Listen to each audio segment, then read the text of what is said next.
পারতাম না হ্যাঁ সেই স্বাদ হয়েছে রে কিরে তোর একটা শরীরে দাস কেন লাগিয়া বেডি লাগে তুই উঠে শ্বাস মাগি তুই মানে শ্বাস তুই রান্ধে না দিলে আমরা কাছে তামা রান্ধা তোর তো বেসা দিলে দিলে রান্ধে দিন লাগে হ্যাঁ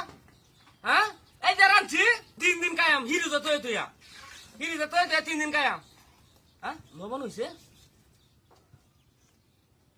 হ্যাঁ হইছে লবণ হইতো না কিয়া হ্যাঁ শালার বাবা রে এই শরীরে দাস শরীরে দাস কিয়া এই মাগি সিগারেট না কাইলা বন্ধ রে রে কাইস তুই কাইস আমার রান্দা খাইতে না খাইয়া দেখিস তুই ও খাইয়া দেখতে কিবা তোরা দিলে না তোরা দিতাম না যত কবি